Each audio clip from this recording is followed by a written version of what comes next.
Okay, good morning, students. Uh, First of all, we will do chapter 8 manufacturing industries because some students asked to do this chapter manufacturing industries. So, let's start. We use various items to satisfy our needs. Agricultural products like wheat, rice, etc., are to be processed into flour, husked rice before we consume these. But beside bread and rice, we also require clothes, books, fans, cars, medicine, etc. And these are manufactured in various industries. So we will study about these industries. In modern times, the industries became a very important part of an economy. They provide employment to a large labor force and contribute significantly in the total national wealth और income means industries आज की दुनिया में किसी भी country की development के लिए मस्ट नेसेसरी थिंग है और वो बहुत बड़ी आबादी को वहाँ पे लेबर प्रोवाइड करवाते हैं. Types of industries are classified in a number of wage on the basis of. अब आपको ये this is important so you have to revise और learn it. On the basis of size, capital, investment and labor force. Size, capital, investment and labor force. Industries are classified as large, medium, small scale and cottage industries. Means size से ही आप देख सकते हो large, medium, small and cottage industries. On the basis of ownership. Industries are categorized. Ownership means public sector industries, private sector industries and joint or cooperative industries. Public sector enterprises are government or state controlled companies like railway or corporation funded by governments. Industries of strategic and national import like defense industry. Industries of strategic and national importance are usually in public sector. Industries are also classified on the basis of use of their products such as basic good industries, capital good industries, intermediate good industries and consumer good industries. Means on the basis of goods. तो basic goods, capital goods, intermediate goods, consumer goods. These four categories we can see here. Another method of classifying industries is on the basis of raw material used by them. Accordingly, these can be raw material means first of all India is a agro based economy, so the agricultural based industries. Second thing is forest based industries. Third thing is mineral based industries and fourth thing is industrially processed raw material based industries means जो industries का material एक बार use होने के बाद दोबारा से recycle होता है तो industrially processed raw material based industries. Another common classification of industries is based on the nature of manufactured products. 8 classes of industries thus identified: metallurgical industries, mechanical engineering industries, chemical and allied industries, textile industries, food processing industries, electricity generation, electronics and communication industries. These are on the basis of nature of manufactured products.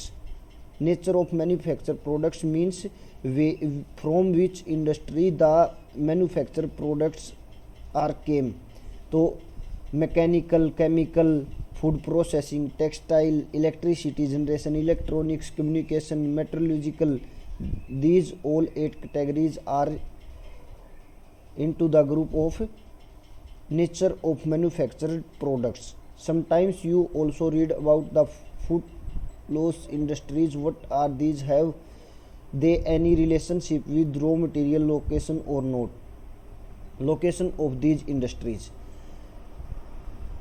iron and steel industry in India, in eastern and southern India. Eastern and southern India, iron and steel. Why is there no iron and steel industry in UP? ये सब आप देख लेना. Location of these industries is influenced by several factors like excess of raw materials. Means raw materials जहाँ पर होगा वहाँ पर लोकेशन इंडस्ट्रीज की, power, market, capital, transport and labour. तो these all are the components which provide the suitable location for any industry.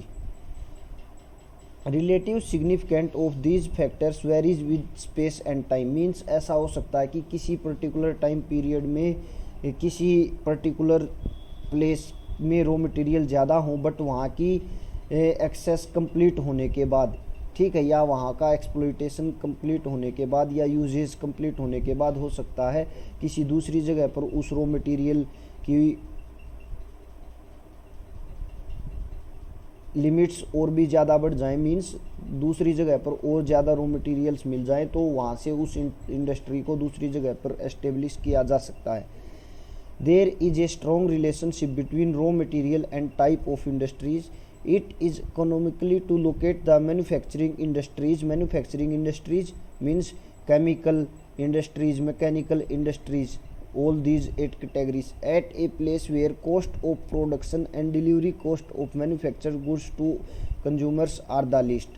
तो manufacturing industries उन areas में एस्टेब्लिश करनी ज़रूरी हैं जहाँ से ट्रांसपोर्टेशन अच्छे से होकर उसमें ज़्यादा खर्चा ना आए और कंज्यूमर्स को कम से कम प्राइस में गुड्स अवेलेबल हो जाएं। Transport cost to a great extent depend on the nature of raw materials and manufacture products. अब ट्रांसपोर्ट की कॉस्ट इस बात पे भी डिपेंड करती है कि रॉ मटेरियल किस टाइप का है। मींस आपको रॉ मटेरियल क्रूड ऑयल चाहिए तो वो कहाँ से आता है आपको पता, ज़्यादा से ज़्यादा हमारे बाहर के देशों से हम लेते हैं, तो उसकी ट्रांसपोर्ट कॉस्ट कितनी ज़्यादा हो जाती है, ठीक है। तो ये सब चीज़ें, a brief description of factors influence. So now we will see what are the factors that influence the location of any industry. Raw material industries using weight losing raw materials are located in regions where raw materials are located. Why are the sugar mills in India located in sugarcane growing states? Similarly, the location of pulp industry, copper smelting and pig iron industries are located near their raw materials. In iron and steel industries, iron ore and coal both are weight losing raw materials. Therefore, an optimum location for iron and steel industries should be near raw material sources. This is why most of the iron and steel industries are located. अब देखो इतने में इसने केवल ये बताया कि sugar mills उसके रिसोर्सेज के रॉ मटेरियल्स के रिसोर्सेज के पास क्यों है, pulp industry, pig industry, heavy industry like iron and steel industries उनके रॉ मटेरियल्स के पास में क्यों है, ये बताया बस केवल। बोकारो, दुर्गापुर और नियर सोर्सेज ऑफ आयरन और Bhadravati, Bhilai and Rourkela. Similarly, so these are the centers of iron and steel industries. Map में मैं आपको नीचे मैप में समझाऊंगा ये कहाँ कहाँ पर है। Similarly, industries based on perishable raw materials are also located close to raw material sources. तो raw material industries की लोकेशन को आइडेंटिफाई करता है जहाँ पर जो रॉ मटेरियल होगा उस एरिया में वही इंडस्ट्री एस्टेब्लिश्ड होगी। Power provides the motive force of for machines and therefore its supply has to be insured before the location of any industry.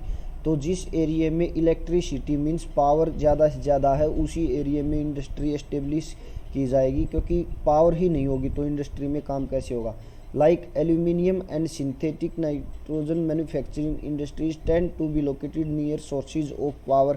अब ये बता रहा आपको कि उनके लिए बहुत ज़्यादा रिक्वायरमेंट है इलेक्ट्रिसिटी की, क्वांटिटी की बहुत बड़ी मात्रा में इलेक्ट्रिसिटी चाहिए, तो एल्यूमिनियम और synthetic nitrogen manufacturing industries power resources के पास होंगी, ठीक है।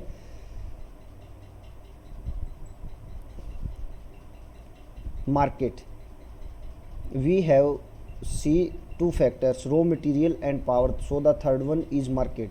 Market provides the outlets for manufactured products. However, machine tools, heavy chemicals are located near the high demand areas as these are market oriented. machine tools and heavy chemicals are market oriented industries, so these are located near the marketplaces. Cotton textile industry uses a non-weight losing raw material and is generally located in large urban center Mumbai, Ahmedabad, Surat.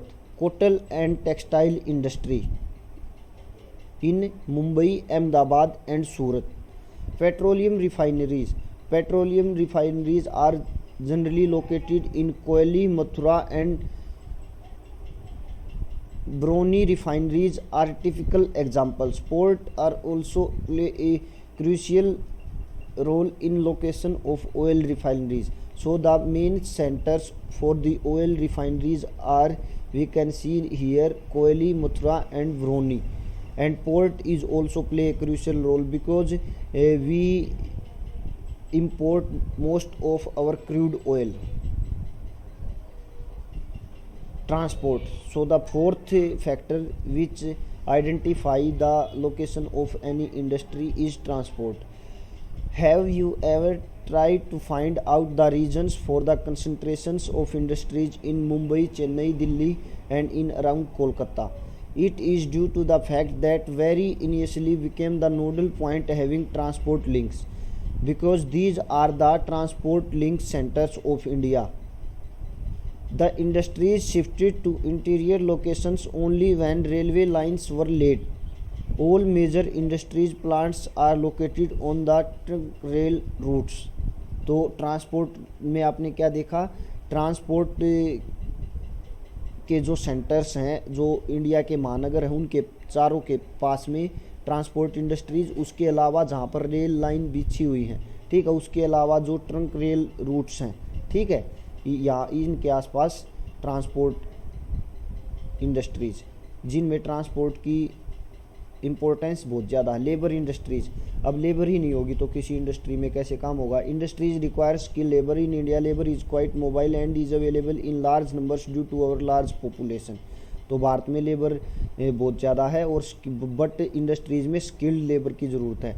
Historical factors, have you ever thought of the reasons for emerging Mumbai, Kolkata and Chennai as industrial nodes?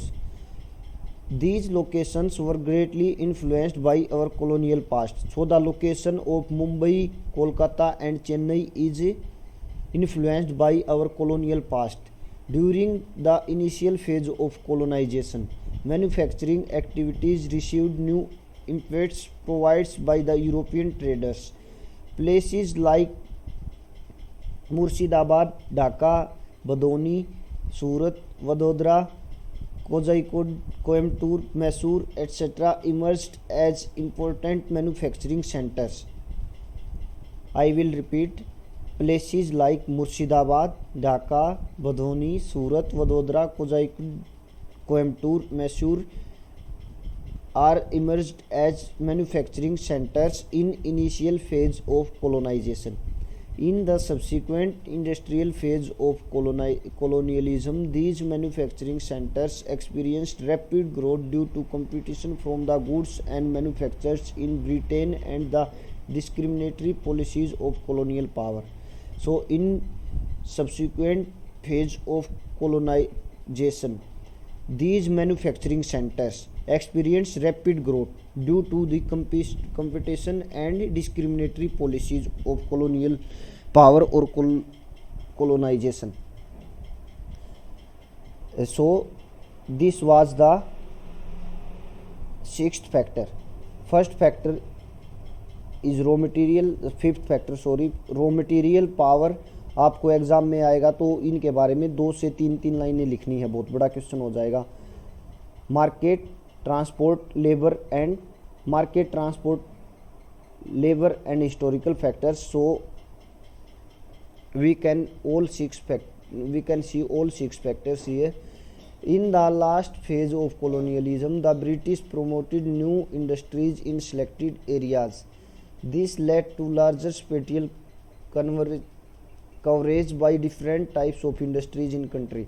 देखो 3 phase हो गई। Initial phase में manufacturing industries, उसके बाद subsequent phase में other industries जो अभी आपने और हमने देखी, जिनमें कंपटीशन और डिस्क्रिमिनेशन ज़्यादा था जिन एरियाज में। और लास्ट फेज में क्या है, generally industries separated in different types of country. ठीक है। इंडस्ट्रियल पॉलिसी, अब कोई चीज़ है तो उसके लिए गवर्नमेंट को पॉलिसी भी बनानी पड़ती है। India being a democratic country aims at bringing about economic growth with balanced regional development. तो एक डेमोक्रेटिक कंट्री क्या चाहता है, हमारे रीजनल मतलब सभी क्षेत्रों की एक समान इकोनॉमिक ग्रोथ हो सके। Establishment of iron and steel industry in Bhilai and Rourkela were based on decision to develop backward tribal areas of the country.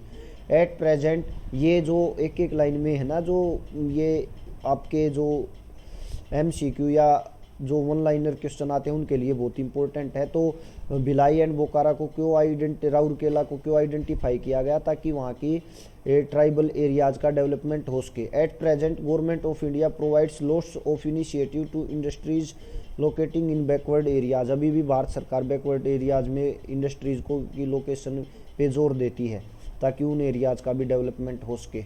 वो एक अलग बात है कि कितना होता है कितना नहीं होता है।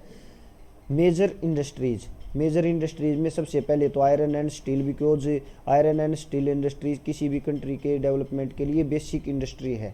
The iron and steel industry is the basic of the industrial development of any country. The cotton textile industry is one of our traditional industry. तो ट्रेडिशनल इंडस्ट्री कौन सी है, कॉटन टेक्सटाइल इंडस्ट्रीज, बिकॉज हमारे यहाँ पर cotton बहुत पहले से ही होता आ रहा, आप सभी को पता है। The sugar industry is based on local raw materials which prospered even in British period. ये जो शुगर इंडस्ट्री थी जो ब्रिटिश टाइम पीरियड में डेवलप होनी शुरू हुई और आज भी है। ठीक है। Besides the more recent petrochemical industries and the information technology industries will be discussed in this chapter. The iron and steel industry. Today we will complete the iron and steel industry. The development of iron and steel industry opened the doors of rapid industrialization in India.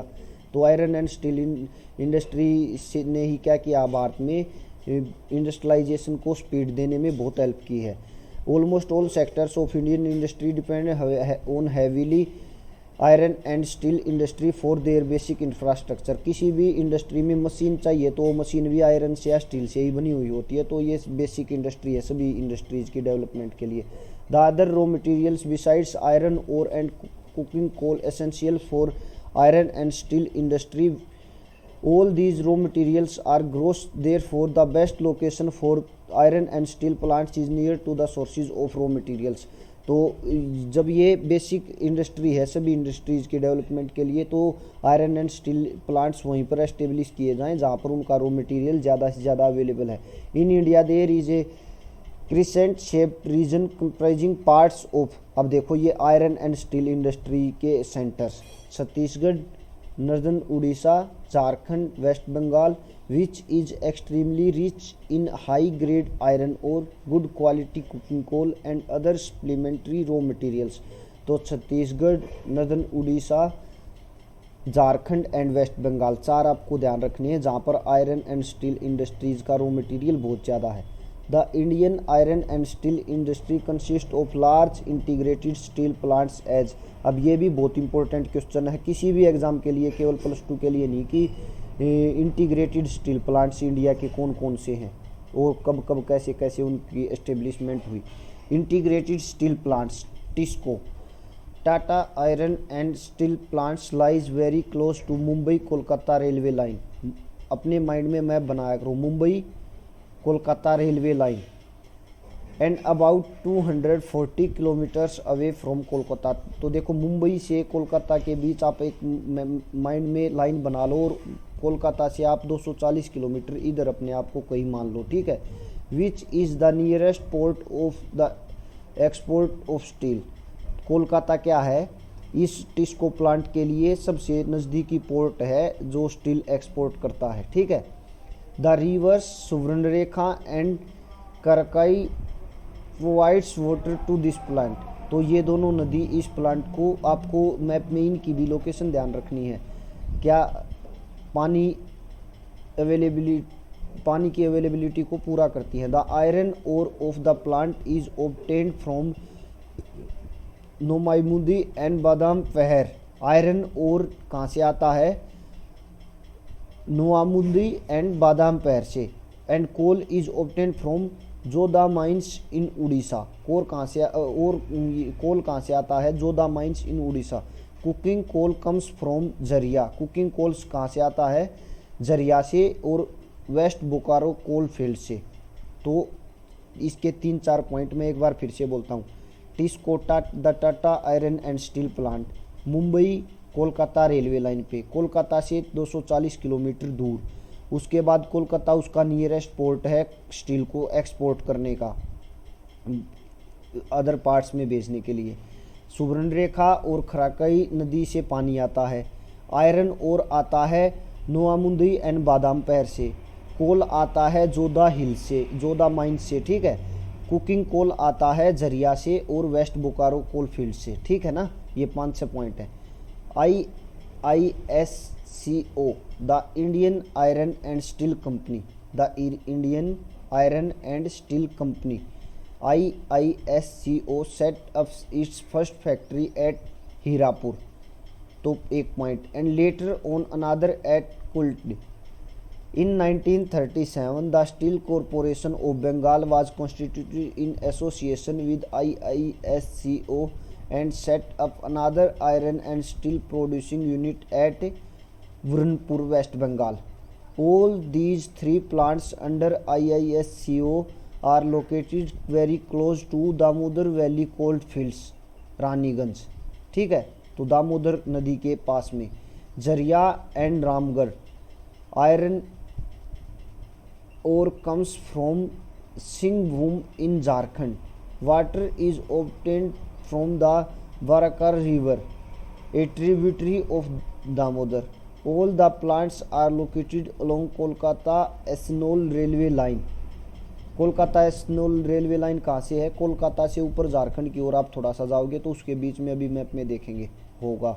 Unfortunately steel production from IISCO fell considerably in 1972 to 1973 and the plants were taken over by government, ठीक है। अब मैं इसके main points एक बार फिर से बोलता हूँ। The Indian iron and steel company IISCO, first factory Hirapur, उसके बाद कुल्टी, उसके बाद 1937 में बंगाल कॉरपोरेशन ने थर्ड फैक्ट्री बुरनपुर में, बंगाल में ही। उसके बाद इसकी लोकेशन है दामोदर वैली की कोल फील्ड्स में, ठीक है। जो हैं दामोदर वैली के कोल फील्ड्स कौन कौन से, ये क्वेश्चन भी आ जाएगा। रानीगंज, झरिया एंड रामगढ़। उसके बाद आयरन और आता है सिंहभूम से जो झारखंड में है। वाटर आता है बाराकर से जो एक दामोदर की ही सहायक नदी है, ठीक है। सभी प्लांट कोलकाता एस्नोल रेलवे लाइन पे हैं, ठीक है ना। और 1972 से 73 में जब इसका प्रोडक्शन कम हो गया तो ये सरकार ने इसको अपने अंडर ले लिया। Visvesvaraya iron and steel works limited, VISL, the VISL, Visvesvaraya iron and steel works, the third integrated steel plant, the Visvesvaraya iron and steel works initially called the Mysore iron and steel works. अब मैसूर विश्वेश्वरैया कहाँ पर आ जाओ? साउथ में, कर्नाटक में। Is located close to iron ore producing area of Kemmangundi in the Baba Budan hills. Limestone and manganese are also locally available but this, मैं इसको highlight करता हूँ एक बार, but this region has no coal, ठीक है। तो आपसे पूछ सकता है Visvesvaraya iron and steel works के पास में कौन सा रॉ मटेरियल अवेलेबल नहीं है। At the beginning charcoal obtained by burning wood from nearby forest was used as fuel till 1951। तो शुरुआत में यहाँ पर कोल नहीं है तो लकड़ियों से ही काम किया गया। आफ्टरवार्ड्स electric furnaces were installed which are hydroelectrically from the Jog Falls Idle Power Project। तो जोग वाटरफॉल है जो पानी का झरना है, वहाँ से क्या किया गया? इलेक्ट्रिसिटी प्लांट लगाया गया और उससे बाद में पावर की रिक्वायरमेंट कंप्लीट की गई। The Bhadravati river supplies water to the plant, this plant produces specialised steels and alloys. अब देखो मैं फिर से रिपीट करता हूँ, Visvesvaraya iron and steel works number 1 VISL। दूसरा क्या नाम है, मैसूर, ठीक है। उसके बाद कहाँ पर लोकेटेड है, साउथ में, कर्नाटका में, ठीक है ना। उसके बाद किन लोकल जो रीजन है इसका वो कौन सा है, केमानगुंदी एंड बाबा बुदान हिल्स, ठीक है। इस बाबा बुदान हिल्स याद रख लेना आप। लाइम स्टोर और मैग्नीज यहाँ पर अवेलेबल हैं। कोल यहाँ पर नहीं है, तो शुरुआत में लकड़ियों से भी काम चलाया गया। उसके बाद जो जोग वाटरफॉल है उस पर एक hydro electric power station power project लगाया गया। भद्रावती रिवर से यहाँ का पानी आता है, ठीक है। ये प्लांट कुछ स्पेशलाइज्ड आइटम्स स्टील्स और एलॉय से रिलेटेड तैयार करता है, ठीक है। अब आप आ जाओ, ये आ गया आपका मैप। इस मैप में देखो मैं अब बोलता हूँ नीचे से ही, अभी तो जो भद्रावती की बात हो रही थी ये आपका यहाँ है, ठीक है। आप इसको देख सकते हो। मैं एक बार फिर से टिक कर देता हूँ, भद्रावती एक हो गया है भाई, ठीक है। जो अभी हमने लास्ट में देखा, भिलाई कहाँ पर है, जो छत्तीसगढ़ में है। MPCL एक अलग स्टेट हुआ, ये हो गया भाई 2, इसको भी थोड़ा सा मैंने टिक कर दिया है। राउरकेला कहाँ पर है, उड़ीसा में, इसको भी मैंने टिक कर दिया है, ठीक है ना। आपको एक एक चीज़ ध्यान रखनी है। उसके बाद है जमशेदपुर कहाँ पर है, देखो ये है जमशेदपुर, बट इसकी लोकेशन कहाँ पर है, देखो यहाँ पर मैं टिक करता हूँ, झारखंड में। उसके बाद बोकारो कहाँ पर है, बोकारो है। जमशेदपुर कहाँ पर आ गया भाई, जमशेदपुर आ गया आपका वेस्ट बंगाल में, एक मिनट रुको, ये झारखंड में बोकारो आ गया, झारखंड में एसेनोल आ गया। दुर्गापुर को देखो आप पहले, दुर्गापुर कहाँ पर है आपको, जमशेदपुर और बोकारो हो गए झारखंड में, दुर्गापुर दुर्गा माता की पूजा होती है तो वेस्ट बंगाल में, और एसेनोल कहाँ पर रह गया, एसेनोल भी वेस्ट बंगाल में, ठीक है। ये बिल्कुल बॉर्डर के पास कौन कौन से हैं, जमशेदपुर और एसेनोल, ये आपके आयरन एंड स्टील इंडस्ट्रीज़ के मेन सेंटर्स हैं। और देखो इंडिया में कहीं नहीं है एक भी, आपको मैं फिर से पूरा मैप दिखा देता हूँ, ठीक है। उसके बाद यहाँ पर नीचे रिवर्स दी हुई हैं, जरिया नदी, ठीक है, सुवर्ण रेखा नदी, ठीक है ना। ये मैग्नीज स्टील प्लांट, ये लोकेशन दे रखी है। ये मैप जो आपसे 10 नंबर के आएंगे, मैग्नीज हो गया, स्टील प्लांट हो गया, ठीक है, लाइमस्टोन हो गया, आयरन ओर हो गया, ठीक है। ये सारी चीज़ें आपको इसमें बहुत ज़्यादा टाइम लग जाएगा। जिस सिंबल से ये दिखा रखे हैं आपको सिंबल थोड़े थोड़े देख लेने हैं, ये नहीं है कि आपको ऐसे का ऐसा बिल्कुल पूरी तरह से रट लेना है। हल्का फुल्का आपको एक बेसिक आइडिया होना चाहिए। इन चीज़ों की इमेज बनती है अब हमारे माइंड में, वो इमेज अपने आप टाइम पे रिकॉल हो जाती है, ध्यान दिलवा देती है, ठीक है। तो इन सारी चीज़ों को आप देख लेना। आफ्टर इंडिपेंडेंस, तो नेक्स्ट क्लास में हम आफ्टर इंडिपेंडेंस में जो 5 ईयर प्लान से इंडिया का डेवलपमेंट हुआ, जो भी स्टील प्लांट आए उनके बारे में देखेंगे।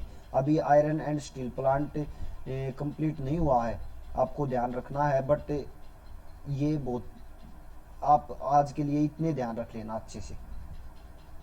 और कोई चैप्टर हो तो बता देना डाउट वाला, उसको भी कंप्लीट कर लेंगे।